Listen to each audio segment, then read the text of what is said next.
أعوذ بالله من الشيطان الرجيم. ألم تكن آياتي تتلى عليكم فكنتم بها تكذبون. قالوا ربنا غلبت علينا شقوتنا وكنا قوما ضالين. ربنا أخرجنا منها فإن عدنا فإنا ظالمون. قال اخسئوا فيها ولا تكلمون. قال اخسئوا فيها ولا تكلمون.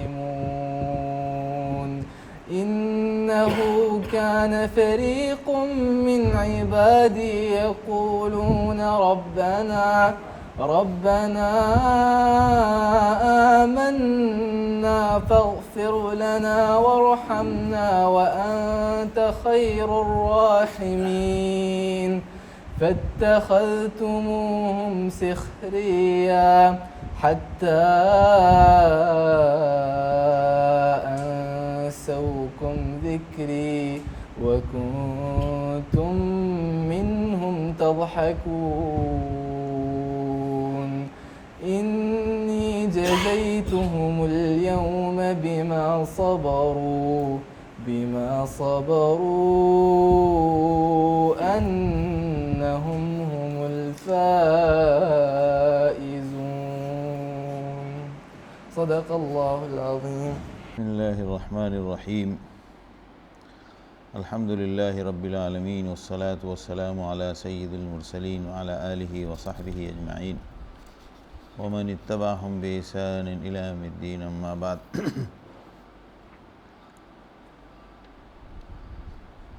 اللہ کا فضل و احسان ہے، اللہ کی بڑی نعمت اور کرم کہ اللہ نے ہمیں اپنے دین کی نسبت سے جمع ہونے کی توفیق نصیب فرمائی، اور اللہ نے ہمیں اس کی پابندی کی بھی ہمت دی،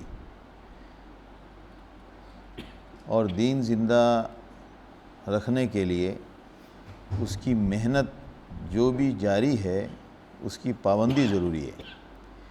یہ ایک آدھ مرتبہ کہیں کچھ چکھ لیا، کچھ یہاں چکھ لیا، کچھ وہاں چکھ لیا، اور میلے کی طرح میلے میں گئے گھومنے تو کچھ چکھ لیا، کچھ لے لیا اور میلے سے گزر کے آ گئے، تو یہ میلے والی زندگی سے دین نہیں آئے گا۔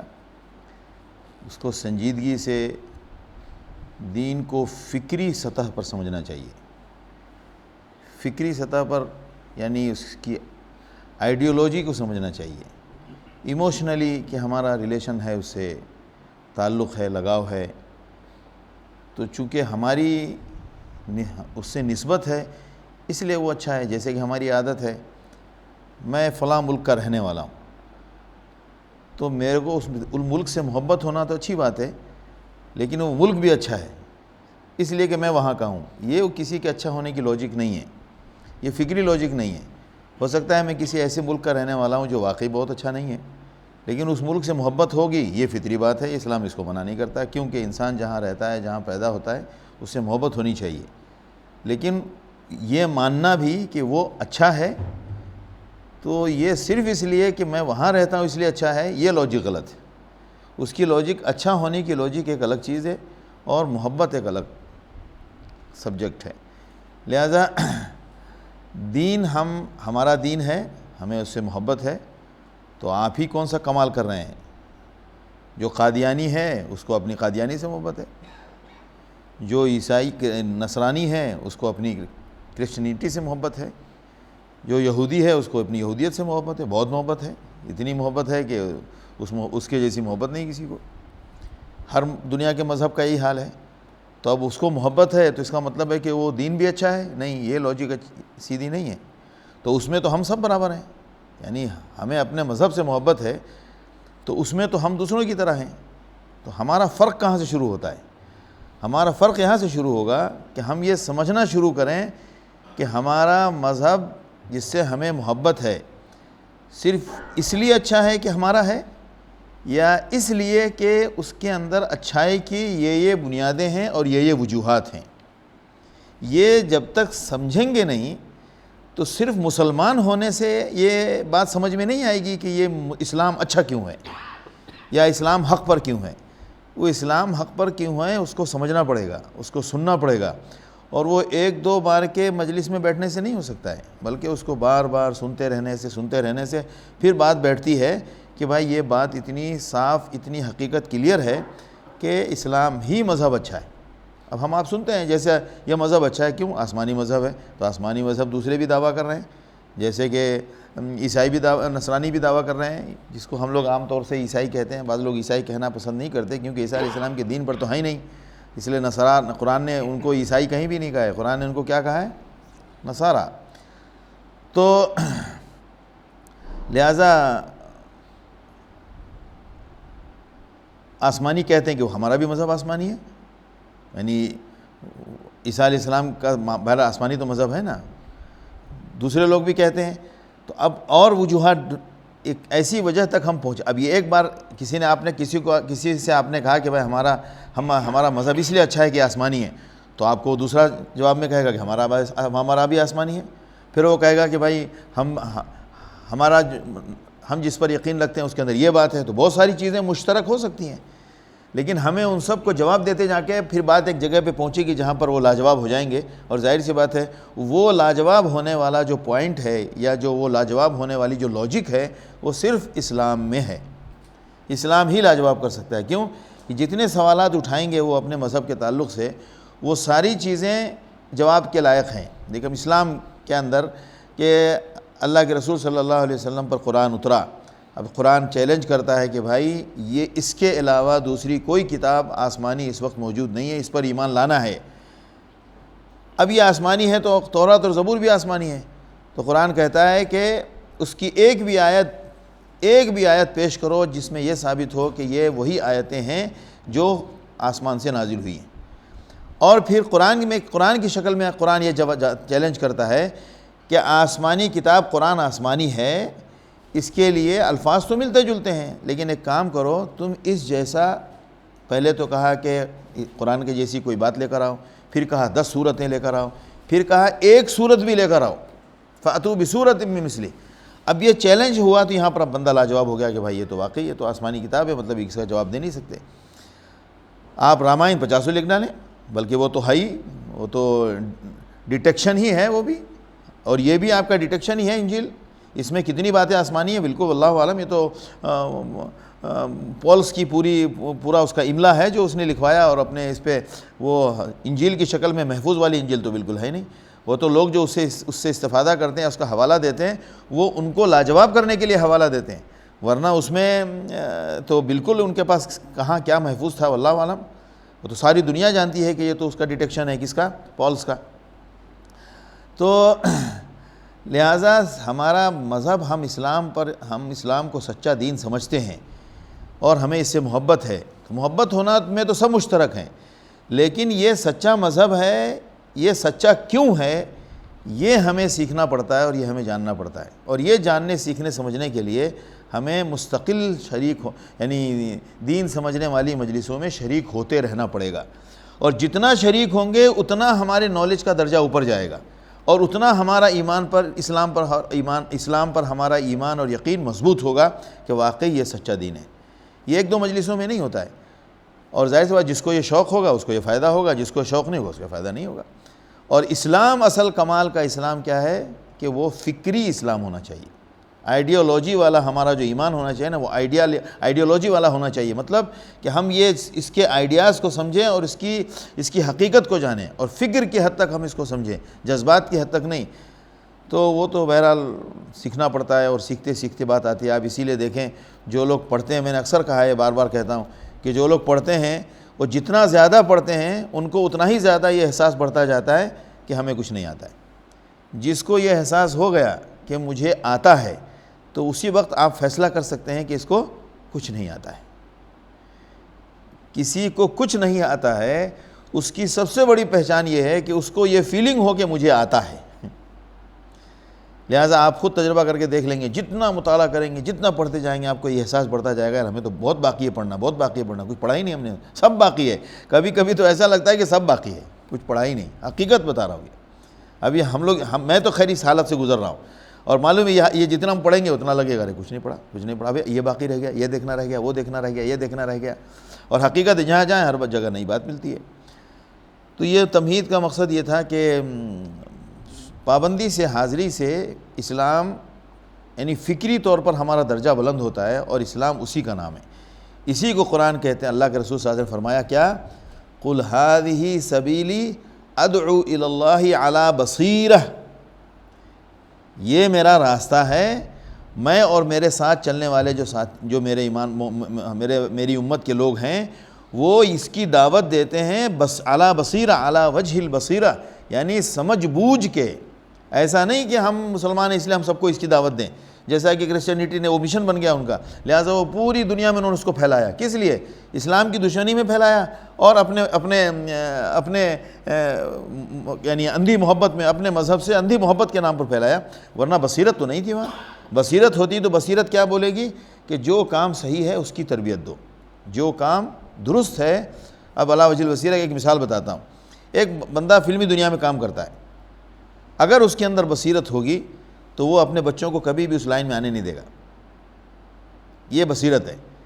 اور بھائی یہ اچھا اسکوپ ہے، اچھی لائن ہے، خود بھی کر رہے ہیں، بچے کو بھی نچوانا سکھا دیا، بچی کو بھی نچوانا سکھا دیا، اب کوئی کھلاڑی ہے تو خود بھی کھیل رہا ہے، بچے کو بھی کھیل میں لگا دیا۔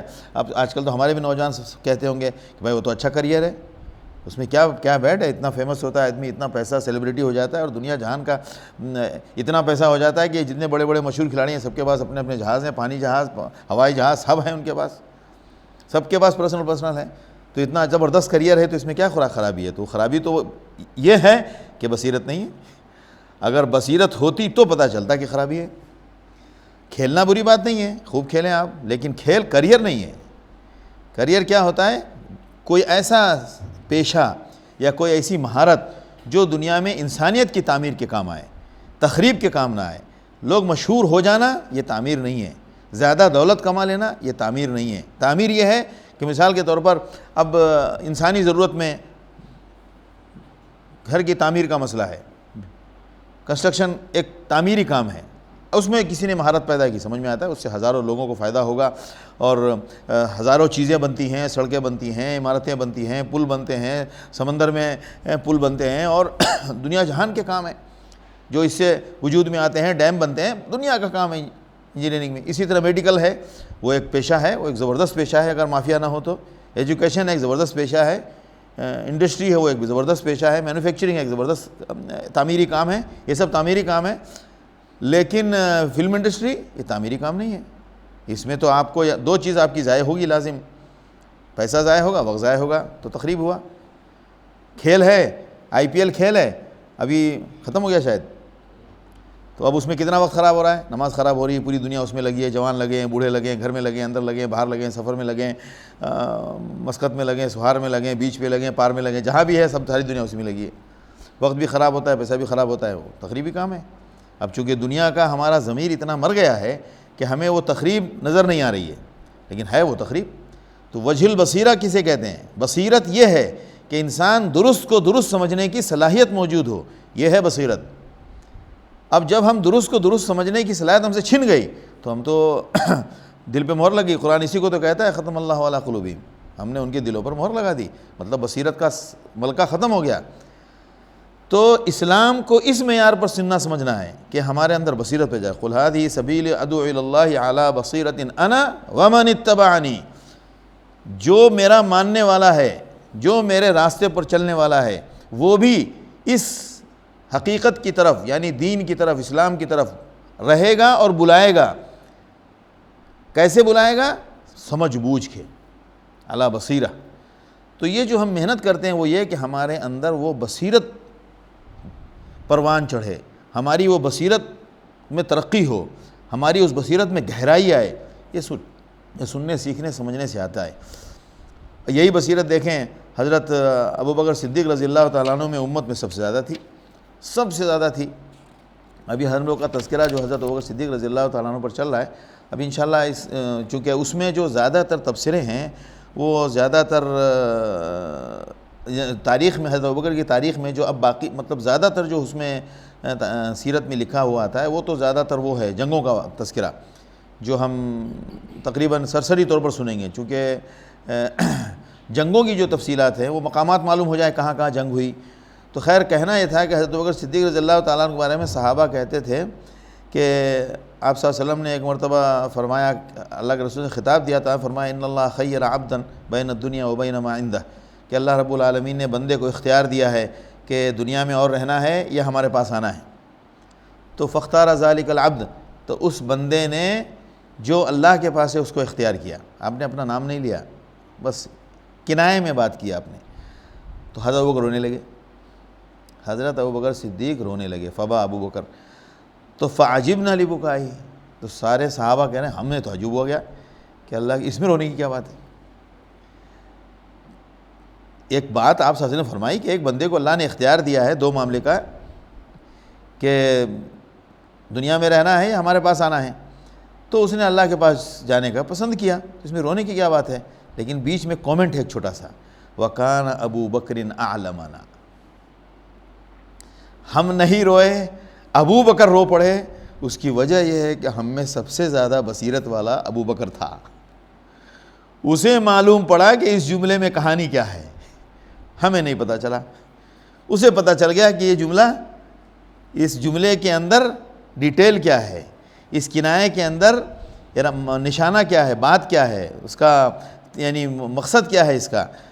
تو اللہ کے رسول صلی اللہ علیہ وسلم نے فرمایا پھر اب یعنی اسی کے ساتھ پھر مطلب وہ ایک تقریر تھی، تو حضرت صحابہ کہتے ہیں کہ میں نے لفظ چونکہ آج کچھ پڑھ رہا تھا تو بات کے بیچ میں یہ بات آئی تو مجھے ابھی یاد آئی تو میں نے کہا سناتا ہوں۔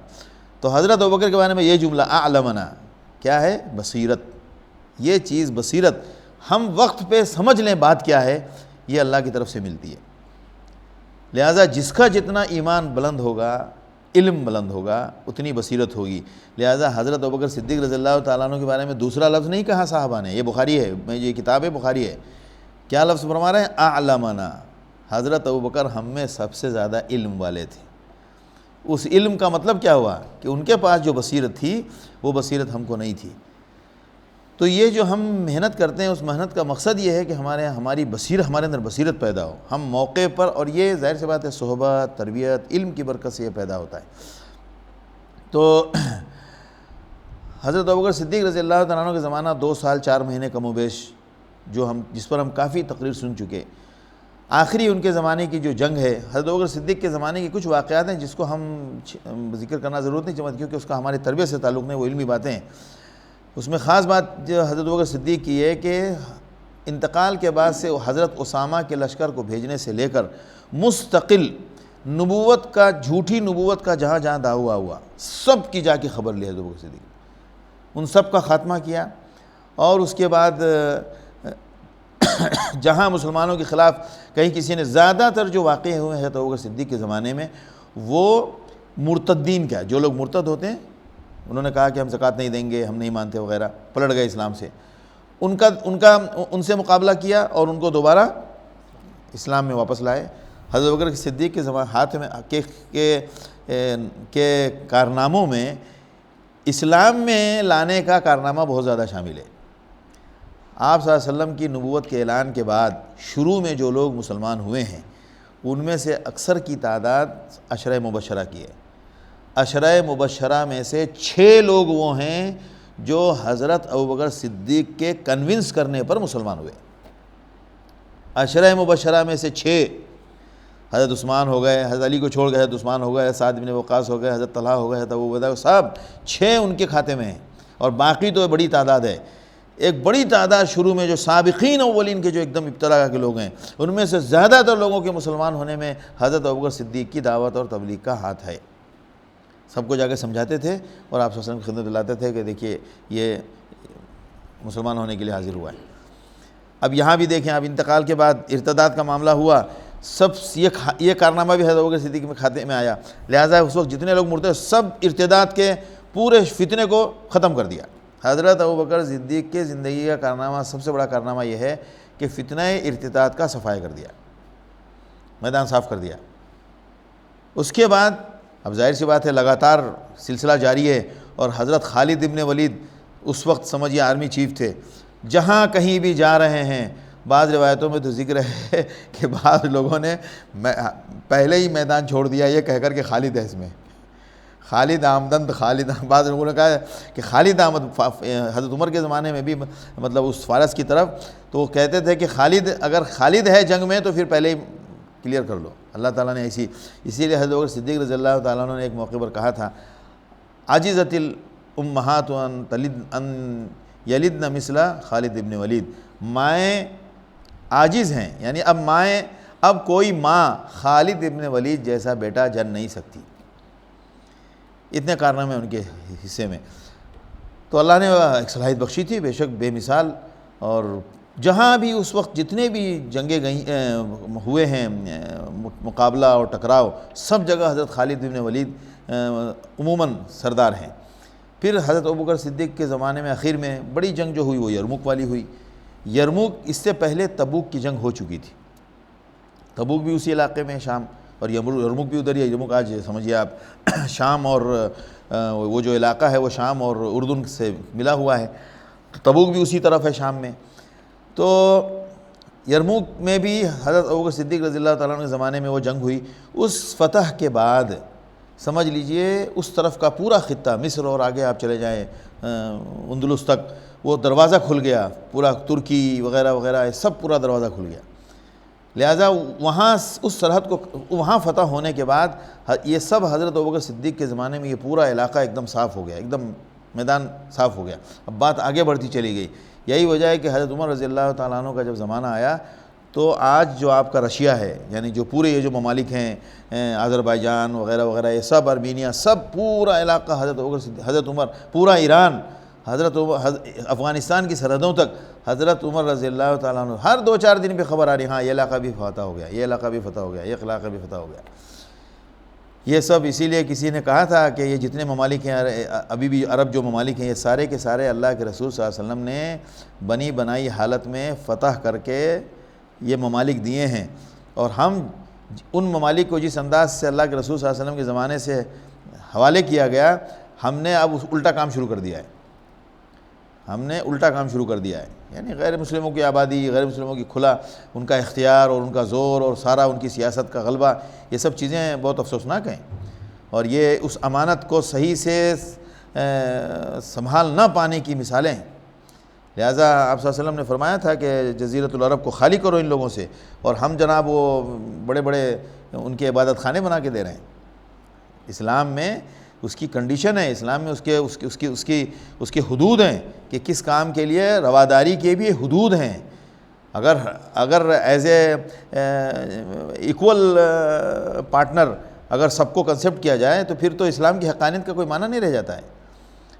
آپ بھی ٹھیک ہیں، ہم بھی ٹھیک ہیں، سب ٹھیک ہیں، سب مل جل کے ایک جیسے دین ابراہیم کا جو کنسیپٹ پیش کر رہے ہیں سب، تو لہٰذا یہ سارے علاقے بالکل پورے طور پر، یعنی بنیاد آپ صلی اللہ علیہ وسلم کے زمانے میں پڑی، اور خیر یہ تو عمان تک تو آپ صلی اللہ علیہ وسلم کے زمانے میں بات ہو گئی تھی، مرتد تو خیر یہ بھی یہاں سے بھی کچھ لوگ ہوئے تھے، ان کے ارتداد کے فتنے کو بھی ختم کیا گیا۔ حضرت ابوبکر صدیق اور حضرت عمر رضی اللہ تعالیٰ عنہ کے زمانے میں بے تحاشا فتوحات ہوئی، خاص طور سے حضرت عمر کے زمانے میں تو قسطنطنیہ پورا، ترکی اور مصر، اور آپ کے یہ ادھر آپ کے جو ماوراء النہر جس کو کہتے ہیں، تقریباً یہ سارے علاقے حضرت عمر رضی اللہ عنہ، میں کہہ سکتا ہوں کہ دنیا کا سب سے بڑا فاتح اگر کسی کو کہا جائے تو حضرت عمر ہے۔ اسی لیے حضرت عمر رضی اللہ تعالیٰ عنہ پر بڑی شاندار کتاب لکھی ہے نا انہوں نے، حضرت علامہ شبلی نال فاروق، تو بہرحال جن کو مطالعے کا شوق ہو پڑھنا چاہیے۔ تو حضرت عمر رضی اللہ تعالیٰ عنہ سے تو اللہ تعالیٰ نے بڑا عجیب کام لیا، اور یہ سب اللہ کے رسول صلی اللہ علیہ وسلم سے وعدہ کیا گیا تھا۔ آپ صلی اللہ علیہ وسلم سے جو وعدہ کیا گیا کہ ہم آپ کو آپ کے ذریعے جو کام ہوں گے تو سارے کام اللہ نے یہ نہیں کہا تھا کہ میں آپ کے زمانے میں پورا کر دوں گا، لہذا قرآن نے کہا ہے فَإِمَّا نُرِيَنَّكَ بَعْضَ الَّذِي نَعِدُهُمْ أَوْ نَتَوَفَّيَنَّكَ، جو ہم نے آپ سے وعدے کیے ہیں کچھ تو پورے ہو جائیں گے آپ کی زندگی میں، اور کچھ آپ کی وفات کے بعد پورے ہوں گے۔ لہذا حضرت عمر رضی اللہ تعالیٰ عنہ کے زمانے میں فتح کا ایسا وہ والا سلسلہ بندھا کہ آدھی دنیا فتح ہو گئی اور پھر اس کے اثرات پوری دنیا میں پھیلے۔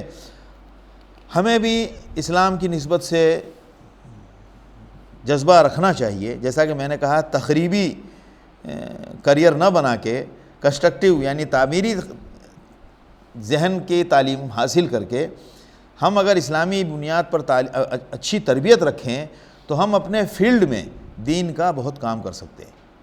دین کے کام کرنے میں ایموشن کی ضرورت نہیں ہے، ریشن کی ضرورت ہے، ریشنل ہونے کی ضرورت ہے، یعنی انسان عقل و فراست سے کام کرے اور جہاں تک ہو سکے انسان کام کر سکتا ہے، حکمت کے ساتھ کام کرنا ہے۔ ہم یہ سوچیں گے کہ ہم اس کو چینج کر دیں گے، یہ چینج کرنے کا کنسیپٹ جو ہے نا، یہ اللہ نے ہمارے کھاتے میں نہیں رکھا ہے، یہ اللہ نے کہا ہی نہیں ہے کہ آپ کسی کو بدل دیں۔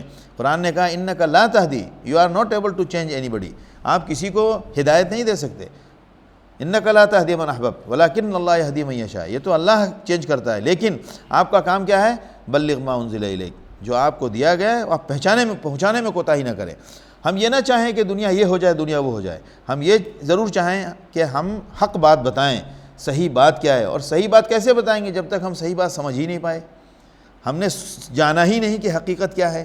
ہم نے تو اب ہمیں نماز اللہ کی عبادت ہے، انسان کے نیچر میں انسان کو سکون کے لیے انسان غیبی کچھ حقائق کی کوشش میں رہتا ہے، تلاش کرتا ہے۔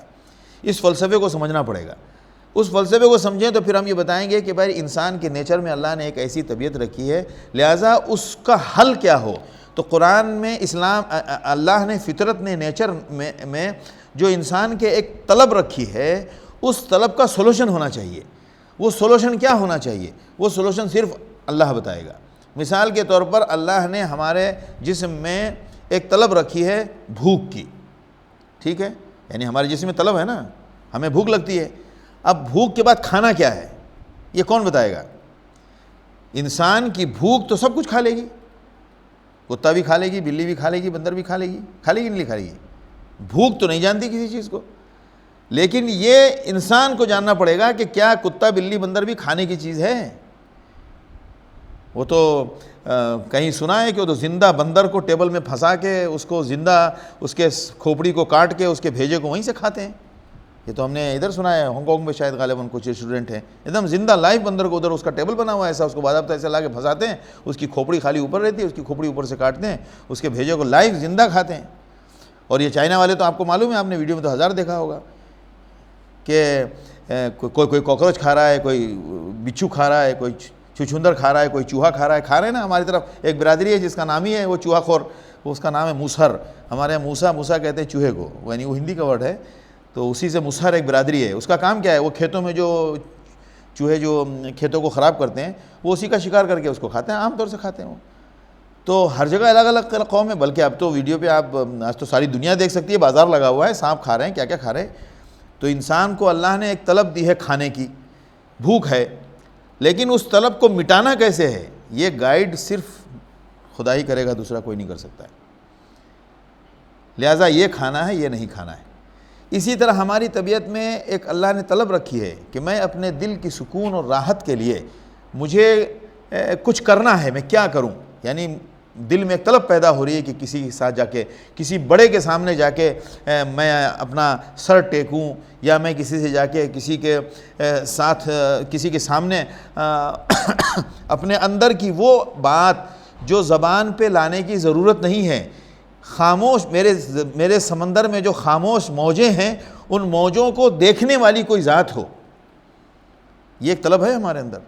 لہٰذا انسان مظلوم ہوتا ہے، انسان پریشان ہوتا ہے، انسان مایوس ہوتا ہے، انسان الگ الگ کیفیتیں ہوتی ہیں، اس وقت اسے نہ کسی حکومت کی طرف جانے کا دل کرتا ہے، نہ ماں باپ کی طرف جانے کا دل کرتا ہے، اس کی طبیعت چاہتی ہے، اور یہ روزانہ ہوتا ہے ایسا کہ کسی ایسی جگہ پہ بندہ جائے جہاں پر اپنے دل کو ہلکا کر سکے۔ ایک تو دل کو ہلکا کرنے کا ہے کہ یار دوستوں سے آپ کر لیں، لیکن آپ ہمیشہ یار دوستوں سے اتنا دل ہلکا نہیں کر سکتے۔ ایک دل ہلکا ہونے کی کنڈیشن یہ ہے کہ بچہ ماں کے پاس جا کے گود میں جا کے سر ڈال دے تو اس کا دل ہلکا ہو جائے گا، لیکن وہ فائنل نہیں ہے، وہ تو بچہ ہے، یہ بڑا نہیں کر سکتا یہ ایک لیکن وہ چیز جو بندے انسان کے وجود کا مقصد ہے کہ وہ اللہ کو پکارے۔ یہ ساری چیزیں اتنی دنیا میں رکھی ہیں، کیوں بنائی گئی؟ آخر دنیا میں اتنا سارا جو مخلوقات ہیں وہ کیوں بنی ہیں، اس کو پہچاننے کے لیے اس کا مقصد کیا ہے، یہ کیسے پتہ چلے گا؟ یہ انسان کے دل میں طلب ہوتی ہے، لہٰذا اس کے لیے فلسفی حضرات نے اپنا اپنا دماغ لگایا، لوگوں نے کسی نے کسی کو پوجا، کسی نے آگ کو پوجا، کسی نے سمندر کو پوجا، کسی نے کسی کو پوجا، سلسلہ چلتا رہا۔ لیکن وہ کیوں چلا؟ کسی نے آگ کو کیوں پوجا؟ اس لیے کہ پوجنے کی طلب پیدا ہو رہی تھی۔ کسی نے عیسیٰ علیہ السلام کو خدا کیوں بنا لیا؟ اس لیے کہ اس کے اندر طلب پیدا ہو رہی تھی کہ وہ کسی کو خدا بنائے۔ کسی نے دیوتاؤں کو خدا کیوں بنایا، پتھر کی مورتی کو خدا کیوں سمجھ لیا؟ اس لیے کہ اس کے اندر یہ طلب پیدا ہو رہی تھی۔ وہ ایک نیچر کی طلب ہے جو ہر انسان میں موجود ہے کہ وہ ایک خدا کے سامنے جا کے اپنے آپ کو حاضر کرنے کی طلب محسوس کرتا ہے اندر۔ یہ طلب اللہ نے رکھی ہے، جیسے بھوک رکھی ہے۔ اب وہ طلب دور کیسے ہوگی؟ اس طلب کو دور کرنے کے لیے جیسے کہ بھوک کیسے مٹے گی وہ اسلام قرآن اللہ بتائے گا، اسی طرح یہ طلب تمہاری کیسے مٹے گی یہ بھی اللہ بتائے گا۔ وہ کیسے؟ کہ اللہ کے حضور اللہ کو ایسے یاد کرنا ہے، الفاظ میں یاد کرنا ہے تو ذکر کے الفاظ یہ ہیں، اور عبادت کرنا ہے تو عبادت کا طریقہ یہ ہے، اور پڑھنا کیا ہے تو یہ پڑھنا ہے۔ پورا ایک کورس دے دیا جس میں ہمیں اب اس کے آگے کوئی ضرورت نہیں ہے۔ لہٰذا اگر ایک کامل نماز آپ پڑھ لیں آپ کی وہ طلب ختم ہو جائے گی، طلب ختم ہی نہیں ہوگی، بلکہ مجھ سے اگر کوئی پوچھے تو میں بتا سکتا ہوں یہ میرے جیسا گنہگار بندہ بخدا دنیا میں کبھی کسی کام میں ممکن ہی نہیں ہے کہ اتنی لذت ملے جتنی لذت اچھے سے دل کے ساتھ جس دن آپ نے نماز پڑھی ہو، اس نماز سے فارغ ہونے کے بعد جو لذت آپ کو محسوس ہوتی ہے، میں کہتا ہوں دنیا میں کسی حتیٰ کہ وہ لذت آپ کو جنت میں بھی نہیں ملے گی۔ یہ دعویٰ ہے میرا۔ جنت کی لذت کیا ہے؟ جنت کی لذت تو مجھ سے متعلق ہے، وہ لذت نہیں ہے نا جو اللہ کو راضی کرنے کی کوشش میں جو بندہ کرتا ہے، وہ لذت جنت تو میرے پرسنل کا معاملہ ہے۔ لیکن اس حقیقت کے اعتراف میں ایک بندہ دل سے نماز پڑھے، آپ دیکھیے کبھی محسوس کیجئے، اور یہ محسوس کرنے کی چیز ہے، اس کو محسوس کرنا چاہیے، اس کو باہر لانا چاہیے۔ اگر کبھی ایسا ہو کہ آپ نے بالکل آپ کا نماز سے پہلے ہی آپ کی طبیعت ہو رہی ہے کہ یار نماز دل سے جا کے نماز پڑھنا ہے، نماز پڑھی، نماز دل سے پڑھی آپ نے اور پورے طور پر دل لگایا آپ نے، آپ کو جو آتا ہے اسی روشنی میں آپ نے اچھے سے نماز پڑھی، اور نماز پڑھنے کے بعد آپ کو انٹرنلی فیل ہوا بہت مزہ آیا آج نماز پڑھنے میں، اس وقت آپ اپنے آپ کو ذرا سا لائیو کریں، اپنے دل، اپنے احساس اور اپنی فکر کو جمع کریں، اور پھر آپ اس لذت کے اندر پر توجہ دیں، پھر آپ کو پتہ چلے گا کہ واقعی یہ لذت کے مقابلے میں کوئی دنیا کی لذت نہیں۔ تو یہ لذت کیوں محسوس ہوتی ہے؟ کیوں انسان کو خوشی ہوتی ہے؟ کیوں قرآن کہتا ہے الا بذکر اللہ تطمئن القلوب؟ دنیا میں اطمینان قلب کا دوسرا سامان، اطمینان قلب کا سامان کہیں اور نہیں ہے جو اللہ کو یاد کرنے، اور سب سے اسی لیے اللہ کے رسول صلی اللہ علیہ وسلم فرماتے تھے یا بلال اذن، اے بلال اذان دو، ارحنا بالصلاۃ، تاکہ ہم نماز پڑھیں اور ہمیں تھوڑا راحت ملے۔ یہ تربیت سے آتا ہے۔ یہ جب آپ کبھی سنیں گے تو کبھی آپ کو یہ باتیں یاد آئیں گی، تو اس دن آپ کو اپنی نماز کی لذت کا احساس ہوگا کہ واقعی وہ جو بات میں نے سنی تھی واقعی اس کا مجھے آج احساس ہو رہا ہے کہ واقعی، اور جب ایک دو بار آپ نے اس لذت کو محسوس کر لیا پھر دیکھیے یہ لذت آپ کے پاس ریپیٹ ہوگی، اور جتنا زیادہ آپ اس لذت کو ویلیو دیں گے اتنا زیادہ ریپیٹیشن ہوگا، اور جتنا زیادہ ریپیٹیشن ہوگا پھر معاملہ کیا ہوگا کہ ہر وقت آپ کو اس کا احساس ہوگا، اور ہوتا ہے، یہ بالکل ہوتا ہے۔ آپ ویلیو کس چیز کو دے رہے ہیں اس کی، اللہ آپ ویلیو نہیں دیں گے تو اللہ غنی ہے، ہم محتاج ہیں، اگر ہم ان چیزوں کو ویلیو دیں گے تو اللہ بار بار دے گا۔ یہ بندہ اس کی ویلیو کر، جیسے کہ اگر کسی بچے کو آپ کوئی انفارمیشن، کوئی اسٹوڈنٹ ہے اس کو کوئی آپ نالج دے رہے ہیں، کوئی ایکسپیریمنٹ بتا رہے ہیں اور وہ اس سے بہت خوش ہو رہا ہے، تو وہ اس ٹیچر اور وہ پروفیسر اور لیکچرر کیا کرتا ہے؟ اس کو اور بھی انفارمیشن دیتا ہے، اور بھی نالج دیتا ہے، اور نالج شیئر کرتا ہے، اور امپورٹنٹ انفارمیشن اس کو شیئر کرتا ہے۔ کیوں؟ یہ بچہ اس کو مطلب قدر کرتا ہے، اس کی اہمیت سمجھتا ہے تو اس کو بتاتا ہے۔ ایک بندے کو آپ نے بہت اہم بات بتائی جو کہیں کتابوں میں نہ ملے، اور وہ اسٹوڈنٹ نے دھیان ہی نہیں دیا، مذاق میں اڑا دیا، تو آپ یہ بتائیں وہ اور پروفیسر یا لیکچرر کبھی دوبارہ ریپیٹ کرے گا؟ نہیں کرے گا۔ تو اسی طرح ہم اس لذت کو اگر محسوس کریں گے پھر دیکھیے اللہ کی طرف سے ہمیں بار بار وہ احساس ہمارے اندر، اس لذت کا احساس اللہ ہمارے اندر دے گا، پیدا کرے گا۔ اور یاد رکھیے لذت کا احساس بھی اللہ کی نعمت ہے۔ اگر لذت کے اندر لذت کا آپ کو احساس نہیں ہوا، یعنی نماز کے اندر جو اطمینان ہے اس اطمینان کو آپ نے محسوس نہیں کیا اور اس محسوس کرنے کی قدر نہیں کیا آپ نے، تو اللہ کیوں دے گا آپ کو؟ نہیں دے گا۔ اور وہ اپنے آپ میں ایک نعمت ہے، اس کو سمجھنے کے لیے سمجھیے ہماری زبان میں حلق کا حکام الگ ہے، ہونٹوں کا کام الگ ہے، دانت کا کام الگ ہے، سب کا کام الگ الگ ہے۔ سلائیوا اور جو ہمارے اندر جو لیکوڈ ہے ہمارے، اس کا سب کا الگ الگ جاب ہے۔ زبان کا ایک کمپلیٹ جاب ہے۔ زبان کا جاب وہ کھانے کو ہمارے منہ کے اندر یعنی اس کے اندر مومنٹ لانے کے علاوہ سب سے بڑا اس کا جاب ہے اس کا ٹیسٹ۔ آپ یہ بتائیے وہ ٹیسٹ زبان میں کہاں رکھا ہے؟ آپ کو نظر آتا ہے؟ کسی کو نظر نہیں آتا ہے۔ اگر ٹیسٹ والا معاملہ ختم ہو جائے تو اتنی کچھ بھی کھا لے گا، اتنا نمک والا اتنا خطرناک نمکین چیزیں کھا لے گا، وہ اس کو بہت نقصان پہنچے گا، پتہ ہی نہیں چلے گا۔ یہ تو بیلنس کرتی ہے یہاں کہ کس کو الاؤ کرنا ہے، کس کو نہیں الاؤ کرنا ہے۔ زیادہ کڑوا کھا لے گا، ظاہر سی بات زبان یہیں روک دیتی ہے کہ آگے ڈینجر ہے، ادھر ہی یہ آپ کے لمٹ کے باہر جا رہی ہے چیز، زبان ادھر ہی آپ کو الارم بجا دیتی ہے۔ اب یہ لذت کی اگر کوئی اگر کھانا بنایا اور اس لذت کی قدر نہ ہوئی تو لذیذ کھانا کوئی کیوں بنائے؟ اسی لیے آپ نے دیکھا ہوگا گھر میں ہمیشہ پوچھا ہوگا بھائی یہ بنایا تھا کیسا لگا؟ باورچی صاحب اگر بہت ماہر ہے تو ہاں بھائی کھانا کیسا، کھانا پسند آیا، یہ ڈش آپ کو کیسا لگا، یہ کیسا لگا، وہ کیسا لگا، وہ بار بار پوچھتا ہے۔ اب آپ کچھ لوگ جو ہے وہ زبردستی بھی کہتے تھے ہاں ویری نائس، بہت اچھا تھا، اور کچھ لوگ صحیح میں قدردانی کرتے ہیں کہ بھائی واقعی ماشاءاللہ بہت اچھا بنا تھا۔ اگر وہ رسپانس نہ ملے تو اس کی قدردانی نہ ہو تو پھر اس کو بھی دلچسپی نہیں رہتی۔ ارے یار یہ ان کو، وہ کسی نے کہا نا کہ ایمو مسور کی دال، وہ ایک نواب کا باورچی دوسرے نواب کے پاس گیا تو اس نے جب وہ مسور کی دال کا جو لسٹ بتائی مسالے کی تو اس نے کہا ارے یہ مسور کی دال میں اتنے مسالے، تو اسی پر وہ باورچی صاحب نے کہا کہ یہ منہ مسور کی دال یعنی مسور کی دال آپ کے کھانے کا کام نہیں ہے، جب آپ کو محسوس ہی نہیں ہے لذت کی قدر ہی نہیں جانتے ٹیسٹ کی۔ تو خیر تو یہ صورتحال کہ انسان اللہ کی طرف سے جو شعور، علم، یہ ساری چیزیں جو آتی ہیں اس کی قدر نہیں کریں گے تو اللہ کی طرف سے پھر وہ ہمیں دوبارہ میسر نہیں ہوتا ہے۔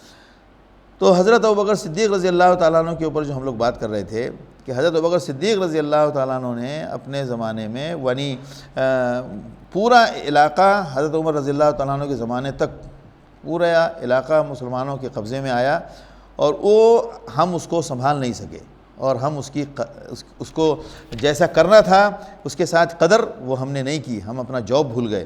اور پھر اس پر تو بہت ساری باتیں کرنے کی ہیں۔ تو اب اس کے بعد حضرت ابوبکر صدیق رضی اللہ تعالیٰ عنہ کی ایک مجلس میں ان کے فضائل بیان کر کے پھر ہم حضرت عمر رضی اللہ تعالیٰ عنہ کا سلسلہ شروع کریں گے۔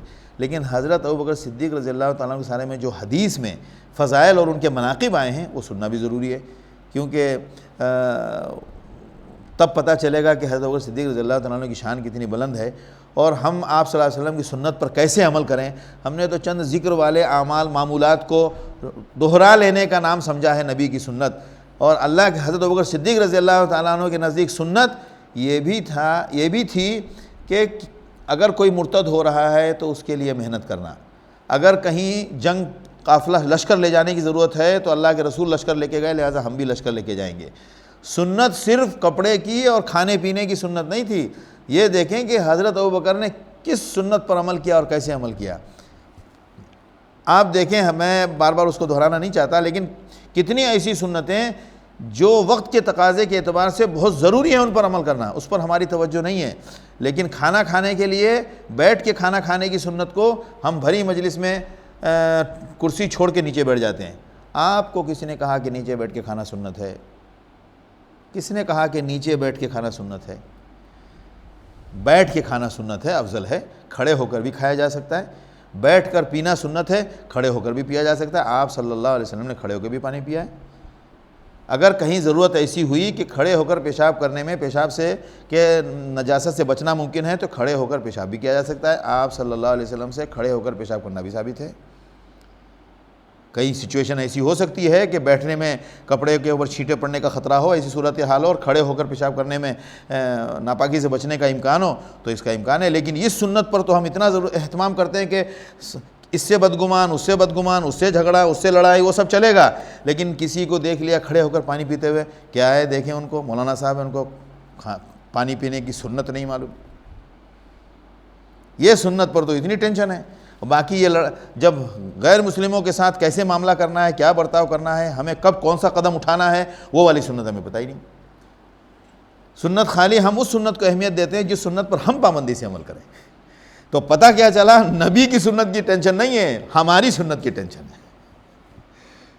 ہم اس سنت کو ویلیو دیں جو ہم کر رہے ہیں. اب ہم نے داڑھی رکھی ہے تو سب سے بڑی سنت کیا ہے؟ داڑھی. اور اگر ہم نے کپڑا ٹکنے کے اوپر رکھا ہوا ہے تو سب سے بڑی سنت کیا ہے؟ کپڑا ٹکنے کے اوپر ہے. باقی دوسرا سارا کام. اب جس نے داڑھی نہیں رکھی ہے اب وہ دوسری کسی سنت پر عمل کر رہا ہے، مان لیجئے ولیمہ بہت پابندی سے کر رہا ہے وہ، تو اس کے لیے سب سے بڑی سنت کیا ہو گئی؟ ولیمہ ہو گئی، داڑھی مشکل نہیں. تو ہر بندہ اس سنت کو زیادہ اہمیت دے رہا ہے جس پر وہ عمل کر رہا ہے. تو اب پتہ کیا چلا ہے وہ نبی کی سنت کا ایشو نہیں ہے، ایشو کس کا ہے؟ اس کی خود کی سنت کا ہے. تو اصل میں کیا ہے کہ سنت ہے. تو اللہ تعالی ہمیں سیکھنے سننے سمجھنے کی توفیق دے، اور فکری طور پر اللہ ہمیں اسلام سے کا فہم اور اسلام پر ایمان نصیب فرمائے. فکری طور پر اسلام کو سمجھنا چاہیے تاکہ ہم اس کے اسلام کے فلسفے کو جانیں، اسلام کے حکمت کو، اس کے جو احکام ہیں اس کی حکمتوں کو جانیں. اور اس سے ہمیں بہرحال فائدہ ہوگا. فائدہ کیا ہوگا؟ عمل کرتے وقت اس کا اظہار ہوتا ہے، عمل کرتے وقت اس کا فائدہ معلوم ہوتا ہے. اللہ تعالیٰ کہنے سننے سے زیادہ عمل کی بھی توفیق دیں. سبحان اللہ و بحمدہ، سبحانک اللہم و بحمدک، نشہد ان لا الہ الا انت، نستغفرک و نتوب الیک. یہ سوال یہ ہے کہ کیا بڑا بھائی کے انتقال کے بعد، جیسے والد کے انتقال کے بعد بڑا بھائی جو ہے وہ گارجین کے جیسا ہو جاتا ہے؟ اور حقیقت یہ ہماری سوشل پریکٹس ہے. یعنی شریعت نے اس کا مکلف نہیں کیا ہے، لیکن یہ ہماری سوشل پریکٹس ہے، اور شریعت اس کو انکریج کرتی ہے کہ گھر میں جو سب سے قریب ہوتا ہے وہ ہماری کفالت اور ہماری ذمہ داری یا ہماری دیکھ بھال، ہماری سرپرستی کا حقدار ہوتا ہے. تو والد کے بعد جو ہمارا سب سے قریب ہے وہ کون ہے؟ ہمارا بھائی ہے. یہ فیملی کیا کہتے ہیں کہ اسٹرکچر میں تو یہ اوکے، لیکن اولو الامر کا جو مطلب ہے اس کا مطلب ہے جو ارباب حکم ہے، یعنی حکومت کے ذمہ دار. حکومت کے ذمہ دار کا گریڈ الگ الگ گریڈ ہوگا. جیسے میرے لیے، میں اس محلے میں رہ رہا ہوں تو میرا اولو الامر میں شیخ بھی آتا ہے، میرے اولو الامر میں مسجد کا امام بھی آتا ہے. وہ لوگ جو مسائل کو حل کرنے اور فیصلہ لینے کی پوزیشن رکھتے ہوں. اس میں اب جیسے وہ ہو گئے، اب نیچے اور آئے، اب 10-20 فیملیز کا خاندان ہے.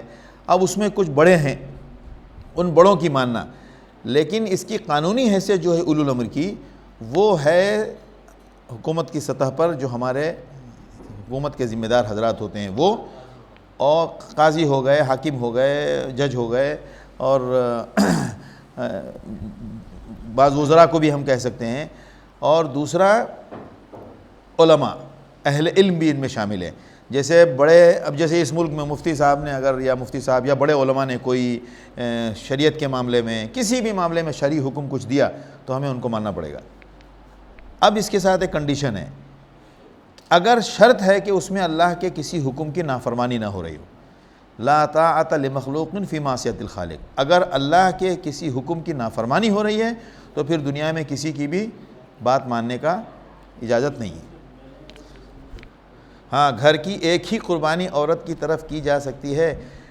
اگر گھر میں مرد بھی ہے، عورت بھی ہے، اور پورے گھر سے ایک قربانی ہونی ہے. خلاصہ یہ پورے گھر سے ایک قربانی کی جا رہی ہے.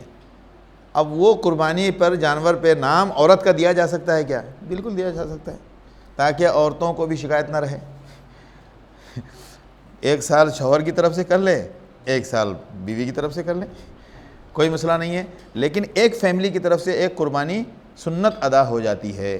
اور اگر صاحب حیثیت حنفی مسلک کے مطابق، اور بعض ائمہ کہتے ہیں کہ نہیں، ہر فرد پر الگ الگ قربانی ہوتی ہے، تو پھر تو اس میں تو جو کمانے والے بیٹے بیٹیاں ہیں وہ بھی ان کی طرف سے بھی قربانی کرنی پڑے گی، بیوی کی طرف سے بھی کرنی پڑے گی، شوہر کی طرف سے، اگر سب صاحب حیثیت ہیں تو.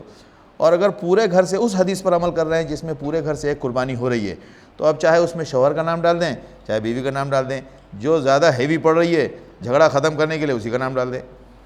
سنت ادا کرنا مقصد ہے، نام تو مقصد ہے نہیں. صحیح ہے؟ نہیں، دل میں نیت ہونی چاہیے. نام ذبح کے وقت دینا ضروری نہیں. ذبح کے وقت صرف اتنا کہنا کافی ہے، بسم اللہ اللہ اکبر.